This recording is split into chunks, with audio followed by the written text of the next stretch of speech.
હવે હિનાબેન આપણી વચ્ચેથી વિદાય લઈ રહ્યા છે અને શાળામાંથી આ એક છેલ્લું પ્રયાણ કરી રહ્યા છીએ કહીએ તો આપણે ચાલે.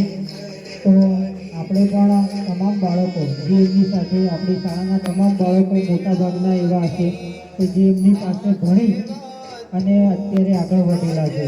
તો એ તમામ બાળકો તમે બેનને તમારી યાદગીરી રહે એ રીતે એમને મળી લો અને એમને અહીંયા શાળા વતી તેમજ તમામ આપણે બાળકો વતી અને જે બાળકોમાં એમના પ્રત્યેનો પ્રેમ અને ઉત્સાહ છે એ પણ આપણે અત્યારે જોઈ શકીએ છીએ. તો એમણે અહીંયાથી એ શું કમાઈને જાય છે એ પણ આપણે જોઈ શકીએ, કારણ કે આવો સમય એ તમામ માણસોના જીવનમાં ત્યારે આવતો નથી.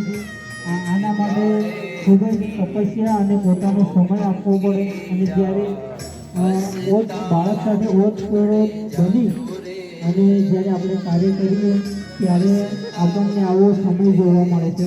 તો એમના માટે પણ આપણે એમને કહીએ કે ગર્વ લેવા જેવી ક્ષણ હોય અને શિક્ષક તરીકે પણ જો ગર્વ લેવા જેવી ક્ષણ હોય તો આ જ ક્ષણ છે કે જ્યારે આપણે ખરેખર આટલા બધા બાળકોને જ્યારે આપણે રડતા જોઈએ તો આપણને પણ થાય કે ના, આપણે પણ આપણા જીવનમાં આવું કંઈક કમાઈએ અને દરેક વ્યક્તિ માટે ઇન્સ્પિરેશન મળે, દરેક વ્યક્તિ માટે મોટિવેશન મળે એવી ઘટના છે.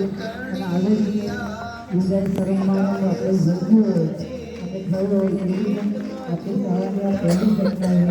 તો આપણે હંમેશા એમના કરેલા કાર્યોને શાળા પરિવાર વતી તમામ વતી આપણે એમનો આભાર માનીએ છીએ.